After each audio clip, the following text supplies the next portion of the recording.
Mm, Creo que ya. Listo, entonces muy buenas tardes para todos. Hoy nos encontramos acá reunidos para hacer la entrevista al funcionario escogido por voto popular, que en este caso nos encontramos con el doctor Virgilio Farfán Rojas. Muchas gracias por estar acá. No sé si de casualidad quisiera presentarse, dar un contexto de quién es usted. Listo, entonces reiterar las muy buenas tardes para todos, para todas. Agradecer pues la invitación que me hacen acá para este trabajo pedagógico que están realizando ustedes. Mi nombre es Virgilio Farfán Rojas, soy oriundo del municipio de Entaquemada, Boyacá, de profesión abogado. Tengo aproximadamente 25 años de ejercicio profesional en las áreas del derecho y en las áreas de la administración pública, entre otros cargos que he asumido. Inicialmente fui primer personero estudiantil en su momento por allá hace 31 años, cuando empezaban los temas de los personeros estudiantiles, el primero.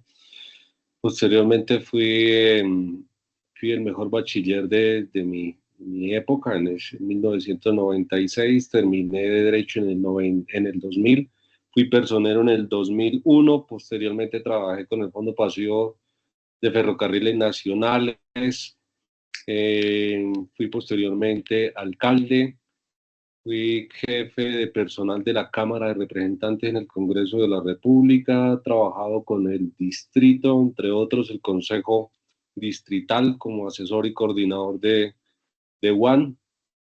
He trabajado con la Superintendencia de Servicios Públicos, Defensoría del Pueblo, Secretaría de Salud Distrital. Bueno, entre otras, más o menos ahí sumamos 25 años de ejercicio profesional y como funcionario público. Una trayectoria bastante larga y bastante completa. Pero bueno, entonces vamos a empezar con el tema de preguntas. Vamos a empezar con algunas de su elección en el momento que fue escogido como alcalde y su trayectoria. Entonces, como primera pregunta, sería, ¿cómo fue el proceso para llegar a ser alcalde? ¿Contó con el aval de un partido político o se lanzó por firmas como candidato independiente o cómo fue en ese entonces? Listo, perfecto. Inicialmente fue un tema de elecciones compartidos con el aval de partidos políticos. Eh, Eso fue en el año 2007, la primera vez que lo intenté. No se logró la alcaldía en el año 2007 y posteriormente se intentó nuevamente en el 2011, nuevamente con temas de aval de partidos políticos, y ahí fue cuando ya se logró y fui alcalde 2012-2015. Correcto. ¿Recuerda cuántos votos obtuvo en la elección? La elección estuve sobre 2.900 votos, si no estoy mal. 2.900, 3.000 votos. ¿Qué en porcentaje más o menos por ahí cuánto? El porcentaje del total de la votación ese era más o menos como el 38%, pero si no estoy mal, 37% La del vez total. que ganó. Sí, señor. Ah, ok, pues siempre bastante. ¿Y qué cree que motivó a los ciudadanos a apoyarlo en ese entonces, cuando terminó siendo alcalde? Listo, yo creo que de pronto, pues sin extenderme mucho en el tema del tiempo, digamos que la motivación de la cual me llevó a ser candidato a la alcaldía. No soy de una línea o de un linaje político como tal, entonces el tema de la alcaldía es más, tenía dificultades para efectos de expresarme públicamente y para manejar el tema del discurso, entonces fue en principio un tema de un reto, pero pues lo que veía inicialmente era que en mi comunidad habían situaciones que en cuanto a inversiones del presupuesto público que yo veía que efectivamente no se hacían de la mejor manera, y la comunidad en la que yo vivía pues había inconvenientes, digamos, que no se solucionaban, y también digamos algunas inversiones del presupuesto que uno consideraba que se podían hacer de mejor manera. Ese fue, digamos, como una óptica de los 15 a los 17 años de mirar esa situación. y finalmente esas situaciones de necesidades que o se solucionan directamente por la comunidad trabajando o se solucionan a través del presupuesto. Ya siendo personero, entonces digamos que tuve un panorama más amplio de lo que podría ser la administración pública y eso me llevó a intentar el tema de la alcaldía. ¿Qué motivó a las personas a votar? Creo que son dos cosas en cualquier candidato. Uno, la propuesta y dos, el candidato mismo. Puede existir una buena propuesta sin un candidato que no la sepa transmitir, no creo. La propuesta no es solo el tema, digamos, teórico como tal, sino que el candidato pueda transmitir a todo su electorado, bien sea un electorado calificado, me refiero a que sean profesionales, o bien sea un electorado que digamos que por sus condiciones de pronto, pues algunas cuestiones técnicas no las reconozca, pero que de igual manera, digamos, se logra esa cercanía para transmitir la idea, que lo pueda transmitir en un lenguaje, digamos, cercano, que sea digerible y de igual manera que tenga la posibilidad de hacerlo de una manera técnica, porque pues finalmente el tema de la administración pública es una situación compleja finalmente para ejercerlo. Hoy más que hace 30 años. Básicamente eso. Correcto, muchas gracias. Entonces vamos a seguir con las preguntas sobre su gestión como alcalde, las cuales las va a hacer mi compañera Heidi. ¿Listo? Bueno, comenzando con la primera pregunta, es ¿cuáles fueron sus principales objetivos al asumir el cargo o como alcalde? Listo, digamos que lo que primero se analizó y se condensó en lo que en principio era una propuesta, un programa de gobierno y después se llevó a cabo en un plan de desarrollo, digamos, tenía que ver con el análisis inicial de una problemática que tuviese el municipio en su momento. Y digamos que se analizaban problemas, digamos, en el tema de vías, en el tema del tema comercial sobre la doble calzada, en temas de faltas de oportunidades a las personas del campo para efectos, digamos, de poder tener posibilidades económicas o de que la dinámica económica le generara posibilidades para poder tener un bienestar y para poder, digamos, progresar. En torno, digamos que como a esos pilares se desarrolló el programa de gobierno y ese programa de gobierno, digamos que determina una especie de plan estratégico en el cual cada programa o cada proyecto llevaba un nombre. Uno de los más significativos era el proyecto Todos a las Vías, que trataba de combinar el tema de los días del campesino con un convite para efectos de mantenimiento de vías. Eso y lo otro, pretender, digamos, que sacar al municipio también, digamos, del tema del anonimato, si se quiere, somos 1000 y pico municipios a nivel de todo el país y decir que en Bogotá llegaron a Bogotá a decir conoce Venta Quemada, entonces alguien decía no, ¿dónde es Venta Quemada? Entonces aprovechamos ciertas circunstancias para promoverlo y de tal manera aprovechamos el tema de la arepa boyacense y creamos finalmente un tema publicitario a través de la arepa más grande del mundo y a través de ese, digamos, de ese gancho logramos que el municipio se diera a conocer a nivel nacional. Y hoy entonces puede decir uno arepa boyacense y puede decir Venta Quemada, que es lo mismo, ahí es donde se produce. Entonces digamos que esos son, digamos, como los grandes, uno con el eje del campo y otro con el eje del tema comercial como tal. Eh, por ejemplo, bueno, siguiendo con la siguiente pregunta, con respecto a los principales objetivos que su merced me acaba de decir, ¿en cuál de ellos o fueron como difíciles de ejecutar, que no se pudieron?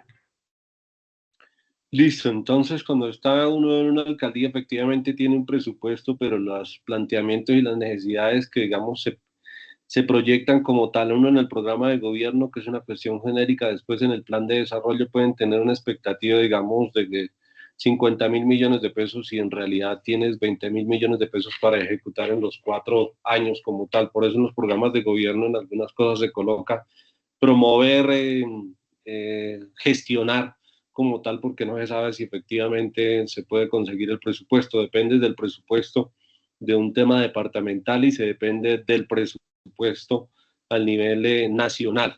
Entonces, si tienes que plantear 10 proyectos, de los 10 proyectos puede ser que en las dos instancias departamentales y nacionales pueda lograr de los 10 bien planteados, pueda lograr 2 proyectos digamos que si está uno de buenas, y si no, pues puede lograr uno, a veces no, ni siquiera se logran realmente proyectos grandes, máxime por ser municipios de sexta categoría. Entonces realmente el tema de buscar recursos, hace 30 años, hace 10 años cuando fui alcalde, y hoy sigue siendo el mismo inconveniente. Es un tema de talanquera, es un tema de tramitología, de burocracia, de intereses y demás que existen en las diferentes instancias gubernamentales. Entonces puede quedar, digamos, uno frustrado en algunos proyectos que efectivamente se tenían y que no se lograron realizar por falta de presupuesto, a pesar de que se tenía, digamos, que todo el tema del proyecto armado como tal, en fin, y se cumplían las condiciones, pero que no se lograron. Entonces, digamos que algunos de ellos quedaron iniciados, posteriormente se culminaron, pero proyectos con la ruralidad, como temas de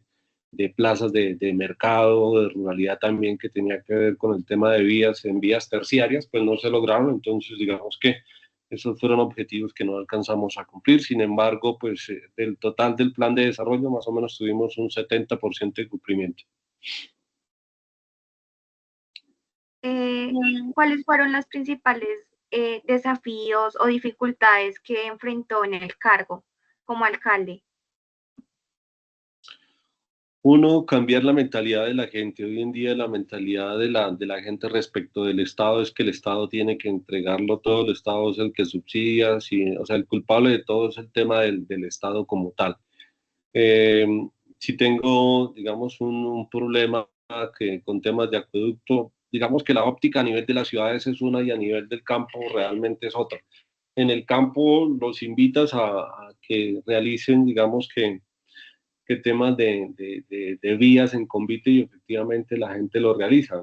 El convite, realizarlo en la ciudad es complicado. Invitemos a un barrio a que vaya a hacer recolección de residuos sólidos de pronto a una fuente de agua cercana, en fin, a un humedal, y la cosa es muy complicada, son muy pocos los que asisten. Entonces, digamos que el tema del asistencialismo como tal en un estado, hoy más que antes, es una situación, digamos, compleja, y los presupuestos pues son muy cortos, son muy exiguos. Finalmente, de nada sirve que coloquemos en las normas que se tiene derecho a esto, que se tiene derecho a lo otro, cuando finalmente eso está ahí en el papel, pero el derecho no se puede garantizar. ¿Por qué? Porque no hay un tema temas presupuestales. Entonces, vamos que el mayor inconveniente es un inconveniente presupuestal, básicamente, de la obtener la posibilidad de obtener los recursos necesarios para poder ejecutar las obras. Digamos que ese es como el mayor inconveniente. Listo, muchas gracias. Ahora vamos a pasar con preguntas sobre política y visión del país. Ok. Ok. Buenas tardes.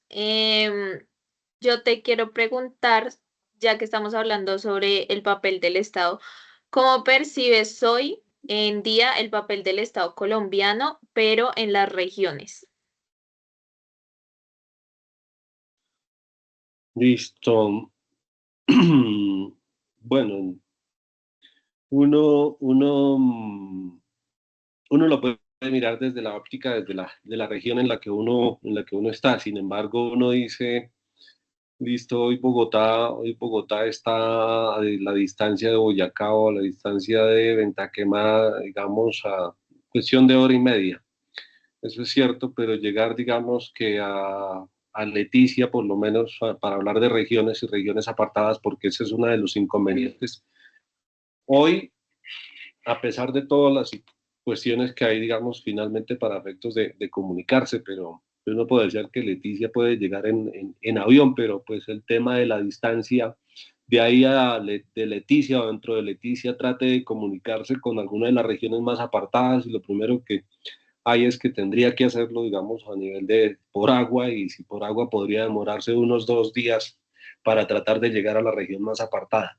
Entonces, las regiones más, digamos que eso, el tema de las distancias y el tema de las regiones apartadas en este país es una forma de ver, digamos, diferente el tema del Estado y cómo llega el Estado directamente a cada una de estas regiones. Y en la medida que llegue el Estado, y cómo llegue se da, digamos, la óptica. Digamos, una es la forma en que lo ve alguien que vive en Bogotá, otra es la forma en que lo ve el Estado, alguien que vive en el norte de Boyacá, digamos, en el Cucuy, otra es la forma en que lo ve el Estado, una tribu en el Amazonas, otra es la forma en que lo ve alguien estando, por ejemplo, en Tumaco, en Buenaventura, otro en el Cauca, y de la cultura y de la forma en que llega finalmente el Estado, ¿cierto? Para algunos ni siquiera el Estado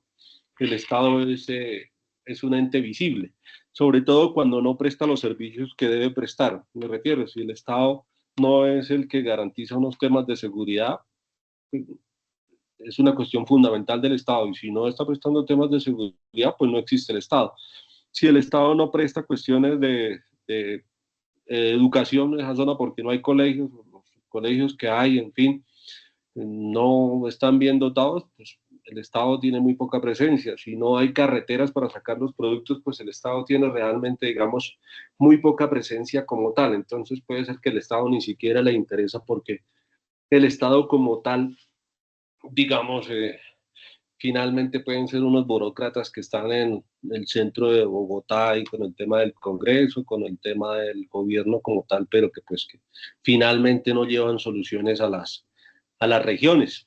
Para otros el Estado puede ser que sí llega, y en la medida en que llegue, pues digamos, llega de manera deficiente, ¿no? Entonces, para alguien que está por allá, digamos que metido en la selva a las 2 días por ríos, le digo, ni siquiera la cédula le interesa, porque con la cédula usted quiere todos los derechos, pero si usted no accede y no requiere de nada del Estado, finalmente que le llegue con algo allá, porque no llega con nada, pues al Estado no le interesa para nada, ni siquiera una cuestión básica como esa. Entonces, depende de esa, digamos, de esa óptica como tal, y es un problema porque se supone que el Estado finalmente dentro de un territorio como tal, dentro de una frontera como tal, de ahí para adentro, habiendo establecido una reglamentación básica, sea la Constitución Nacional y cualquier cantidad de normas que existen en este país, se supone que se deben cumplir, bien sean porque existen derechos o porque exista restricción de derechos. Pero si no se da como tal, y quien finalmente el Estado no llega en beneficios y el Estado no llega en temas de seguridad en algunos sectores o algunas regiones apartadas, pues lo que sucede es que no hay Estado, no existe como tal. Entonces, esa debilidad del Estado como tal en todo eso, pues digamos que lo fractura y lo convierte como varios pedacitos de Estado en las diferentes regiones en este país. Básicamente es eso, y es la óptica, digamos, de lo de las regiones como tal. Bueno, ahora, ¿qué opinión tienes sobre la corrupción en el país y cómo se puede combatir desde lo local? Han planteado varias fórmulas de mirar el tema de la corrupción en el país. Y varias fórmulas para combatir, digamos que existe una propensión a obtener dinero fácil. Esa es la primera parte, ¿cierto? A quien le gusta realizar un principio en la economía es que en menor esfuerzo y en mayor producido posible. Digamos que esa relación finalmente de eficiencia, eficacia y efectividad. Digamos que una inversión corta por una ganancia alta, ese principio en el tema de corrupción, digamos, es una debilidad humana de una u otra manera que se traduce, digamos, en el ejercicio de los cargos públicos con mayor razón. Entonces, digamos que si eso existe de por sí, en algunas personas existe más que en otras. Algunos incluso buscan ser elegidos como funcionarios públicos de elección popular, sea concejales, congresistas, diputados, alcaldes, gobernadores, presidente, para efectos de, digamos, lograr una cuestión de un lucro como tal, ¿cierto? Y lograr una posición, lograr poder, que es otra, digamos, debilidad también natural, si se quiere mirar del hombre. La corrupción no tanto, pero el poder sí. El poder es una debilidad digamos, que se tiene como tal, y el tema político y electoral es una forma de adquirir poder. Uno, el tema de las elecciones y las campañas es un tema realmente costoso, ¿cierto? En unas regiones más que otras, y entonces la primera que uno dice, oiga, mire, si alguien invierte en una campaña 100 millones de pesos, pues digamos, si le van a pagar 5 millones de pesos mensual, haga la cuenta con prestaciones a ver si obtiene el retorno de esa plata. Y eso hablar de una inversión pequeña, pero si digo que si la inversión entonces para efectos de un congreso, y no estoy refiriéndome a nada en particular, cuesta 3.000 millones de pesos, entonces veamos, y estoy haciendo una parangón por ahí cercano a 3.000 o 1.500 millones de pesos para hacer la referencia a cuestiones recientes del escenario de la política nuestra, ¿cierto? Pues entonces finalmente recurren a ciertas cuestiones y a ciertas solicitudes. Es decir, hay una cuestión que se da. O bien el funcionario público lo solicita, ¿cierto? O bien se lo ofrecen. Si lo solicita es una cuestión compleja, grave, y si se lo ofrecen también. Por eso finalmente la ley penal le condena tanto al que recibe, dar u ofrecer, ¿cierto?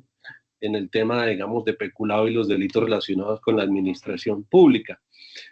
Si ahora mire el tema de las cuantías, bueno, que solicitó 5 millones de pesos, que solicitó 2 millones de pesos, listo, perfecto, o que solicitó 3.000 o 1.500 millones de pesos. Ambas situaciones son realmente complejas. La situación es, claro que es diferente, porque pues finalmente, aunque la norma trata de condenar actualmente en lo penal de igual manera al que pide 2 millones de pesos o recibe 2 millones de pesos que al que recibe 3.000 millones de pesos, pues el perjuicio a la comunidad o el perjuicio al erario público realmente es diferente como tal. No se puede mirar esa proporcionalidad, digamos, en esa diferencia. Y en eso se trata de, finalmente, usted no hace algo o se impide hacer algo porque existe una prohibición.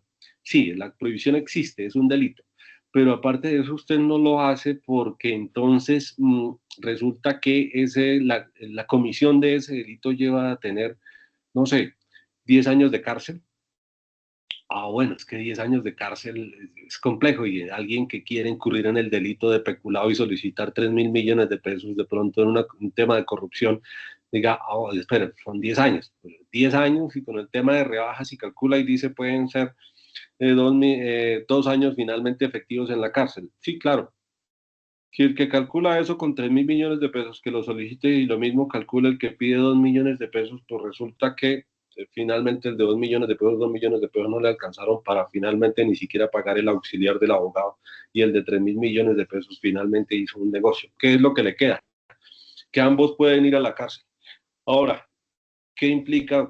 Y ahí vemos un poquito qué implica las cárceles en este país. ¿Funcionan o no funcionan? Y si no funcionan, entonces uno dice, pues si no están funcionando, porque hoy en día, desde el ladrón que le hace el raponazo del celular en Bogotá hasta el ladrón que se roba 3.000 millones de pesos o pide 3.000 millones de pesos, sabe que el tema de la cárcel no es un tema complejo en el país. Entonces, solucione, coloquémosle 10 años y volvámoslo a 20 años. Listo, 20 años. Pero si el tema de 20 años es que tanto el ladrón que hace el raponazo como el ladrón de cuello blanco finalmente allá duran unos 10 años, pero van a vivir como si el ladrón del celular es, lo que hace allá es eh, modernizar, actualizarse en su actividad delincuencial, pues la cárcel no está funcionando para lo que debe estar funcionando. ¿Sí? Y esa es una cuestión básica. Finalmente, la posibilidad, digamos, que el tema de la corrupción, para quien tenga esa debilidad, pues digamos, mal funcionario público. Para quien no tenga esa debilidad como tal, ambos deben mirar las consecuencias, y las consecuencias del derecho penal. Pero si el derecho penal no se respeta como tal, y no porque lo querramos respetar, se respeta es porque si se incurre en una sanción penal, en una falta penal como tal, pues que se tenga cárcel de verdad, es de verdad, aquí no es de aumentar el tema de las penas como tal, y de verdad que tenga todas las restricciones que sea posible. Si le restringen el tema de visitas, si le restringen el tema de celulares, todo eso, pero hoy en día, digamos, eso como tal no se cumple, entonces de nada que aumenten penas a 30 años y no pasará nada. Entonces ahí está el tema de la corrupción finalmente dentro de esto, porque pues la habilidad existe. Ok.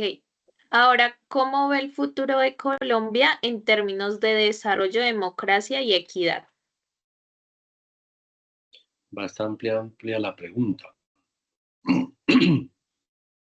Bueno, en temas de democracia, democracia, desarrollo y equidad.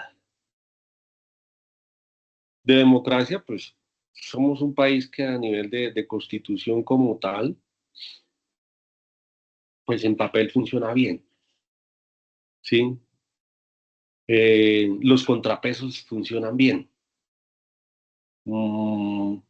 Aquí no hemos tenido, salvo en el 60 y pico con el tema de Rojas Pinilla, dictaduras, golpes de Estado, si no estoy mal, creo que por esa misma época más o menos uno, pero no se ha tenido, digamos, como tal eso, o sea, que históricamente el tema en cuanto a que se respeten las instituciones, digamos, ha funcionado. La independencia entre las instituciones ha funcionado y hasta el momento ha funcionado.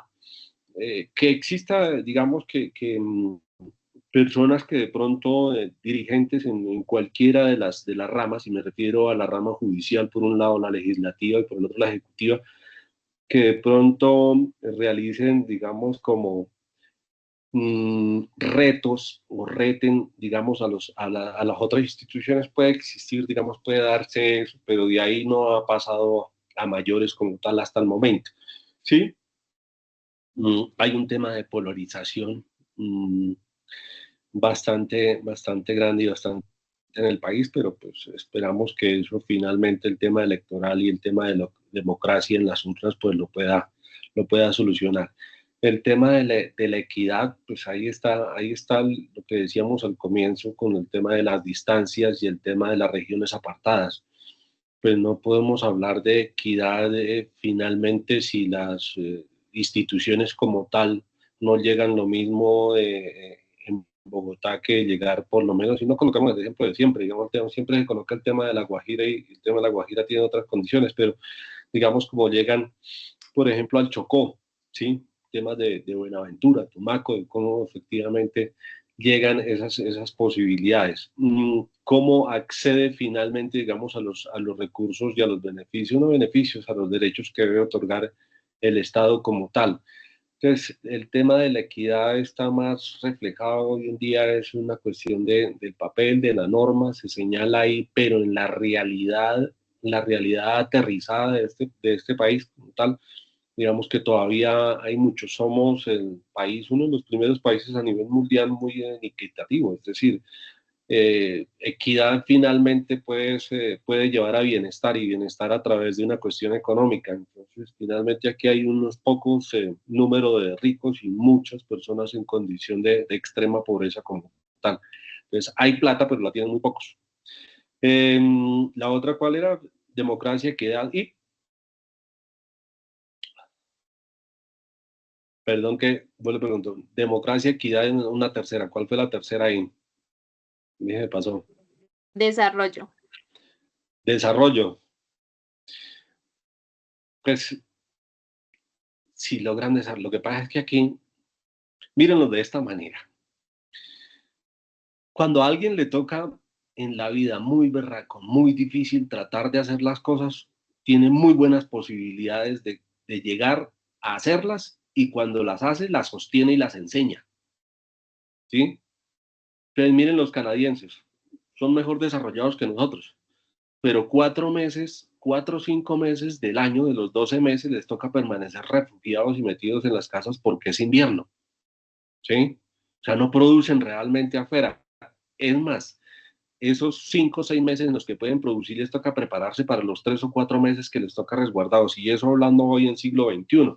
Miren la situación hace 30, 40 años sin temas de calefacción y demás.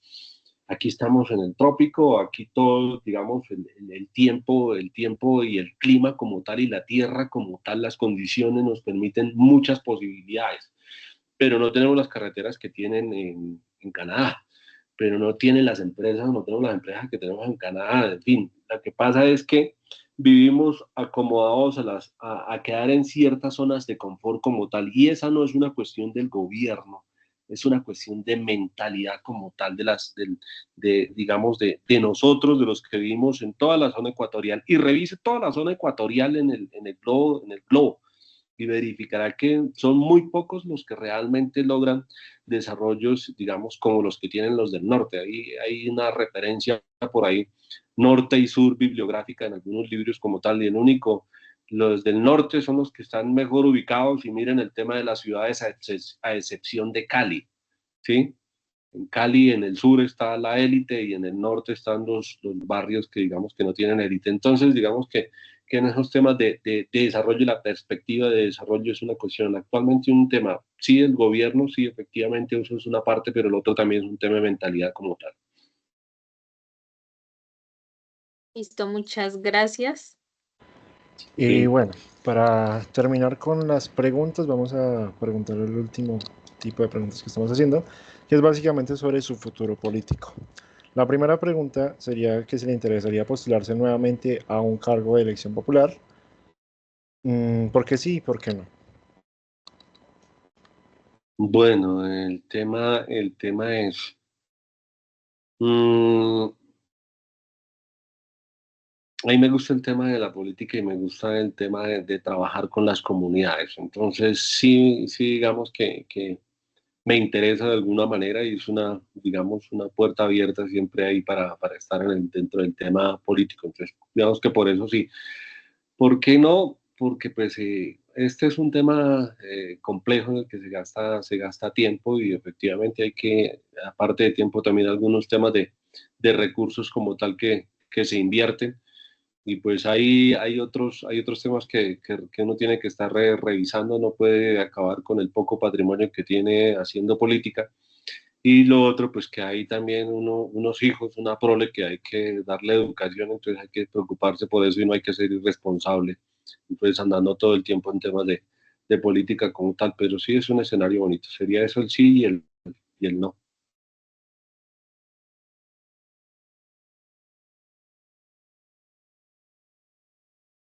¿Quién sigue? Sí, Jorge espera, Ángel. pues, a ver si mi compañero Yo puede no leer. tengo tiempo, yo tengo problema por el tiempo, ya después ustedes de pronto lo editan ahí porque tiempo llevamos harto, tengo aquí colocado el reloj No, porque tranquilo. Sino que es que ya lo editan y lo pues, acortan. estamos esperando a ver si nuestro compañero puede participar, pero creo que el internet está un poco Sí, mal. creo que sí, debe tener como un problema ya porque no se ve en movimiento, Está congelado, sí.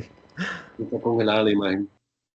No, pues si les parece, pues leo las otras, porque pues, sí, listo. Entonces, como siguiente pregunta, ¿cómo ha cambiado su percepción sobre la política después de haber ejercido un cargo público? Mm, digamos que ejercer los cargos públicos, eso en derecho le puedo denominarse, se asimila a conducir vehículos. Conducir un vehículo en principio es una actividad peligrosa, una actividad riesgosa. Ser funcionario público, manejar presupuesto es una actividad riesgosa, porque uno tiene a la Procuraduría, a la Contraloría de la Fiscalía ahí. Pues no digo que esté mal, pero lo que pasa es que uno resulta finalmente con 8 procesos a un lado, con la multa por aquí, multa por allá. Entonces, digamos que el tema del ejercicio de los cargos públicos es una cuestión compleja, difícil. El tema de buscar de alguna manera el tema, los temas presupuestales o proyectar concretar un programa de gobierno, una propuesta a una realidad, sentarla no es un tema fácil. Eh, Sin embargo, ya cuando uno lleva 20 y pico de años, uno tiene experiencia sobre cómo hacer las cosas y cómo tratar a la gente para hacer las cosas. Entonces puede uno aprender a decir, tengo un presupuesto de 20 millones de pesos y resulta que el proyecto cuesta 50. Puede haber alternativas para tratar de buscarse esos otros 30. Sin embargo, hay muchos personas que se lanzan a la política y desconocen total y absolutamente con qué se van a enfrentar y resultan decepcionados. Lo que pasa es que no solo se decepcionan ellos, si son alcaldes, pues se gastaron 4 años y finalmente no hicieron mayor cosa con el municipio y se perdieron 4 años de posibilidades. Algunos otros ingresan y de pronto en medio de ese no saber contratan asesores y los asesores son los que terminan mandando, ¿sí? Hay realidades en este país para mirar. O también que no estando bien asesorados y no conociendo bien el tema, pues resultan hasta por unas pendejadas metidos en líos y hasta en la cárcel. Ok, ¿ahí me escuchan bien? Sí, señor, por acá bien. Qué pena, es que el internet. Don Virgilio, la última pregunta que quiero hacerle, bueno, que mis compañeros también le hicieron, es acerca de qué consejo le daría a una persona que quiera incurrir en política.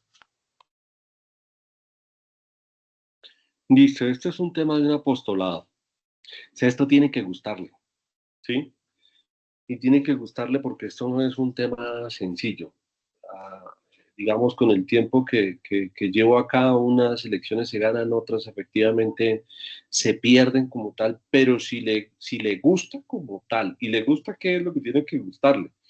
Ir a liderar comunidades, porque en todo lado usted tiene que ir a liderar comunidades y aún en los ejercicios del cargo usted tiene que estar directamente con las comunidades como tal. Ahora, empezar no es sencillo. Y no es sencillo entonces porque usted dice, bueno, voy a tratar de liderar un grupito en el curso, ¿sí? En el semestre en el que esté, a ver cómo es. Convencer a 3 o 4, vaya, convénzalos. Incluso, o sea, al calor de unas cervezas, vaya, trate de convencerlos y que le escuchen y que le hagan con la cabeza así, que ya es convencerlos de que sí. Ya esa es difícil. Y lo segundo, pues no hay que hablar tanta vaina de hablar, hablar, ya hablar, ya hablar, sino finalmente hay que concretar las cosas. Es decir, uno tiene que, digamos, estructurarse. ¿Por qué lo quiero? Quiero ser, ¿qué digo yo? Eh, Concejal. Ah, listo, perfecto. Bueno, solo por ser concejal o de ahí en adelante, ¿qué va a hacer? El hecho de querer ser concejal implica que si es bueno en temas políticos, que de ahí va para un tema de una alcaldía, de ahí para un tema de asamblea, de ahí va para un tema de Cámara de Representantes, de ahí continúa un tema de un Senado y de ahí le tiene que pegar a la presidencia.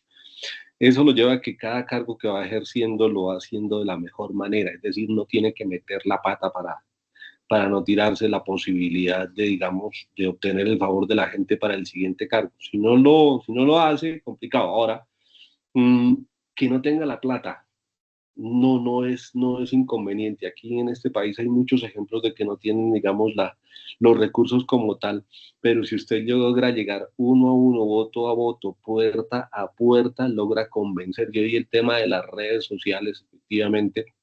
El primer cargo usted lo puede lograr con esa propuesta.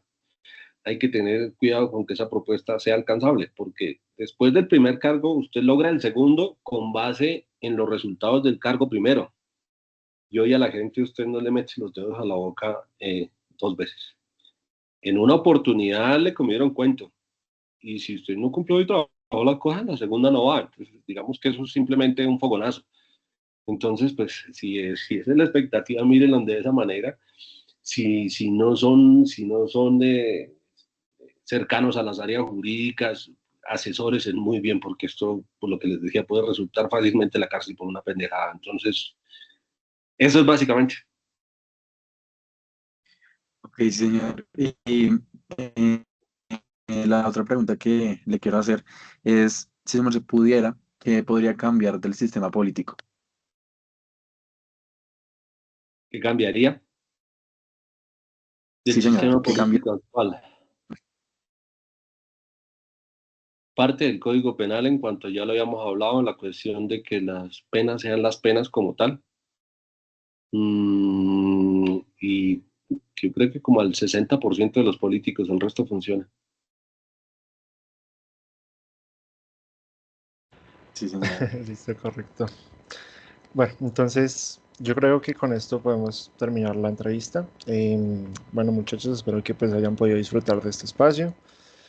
La verdad, pues el doctor Vigilio pues tiene una gran trayectoria durante bastante, o sea, por varios cargos, bastantes partes.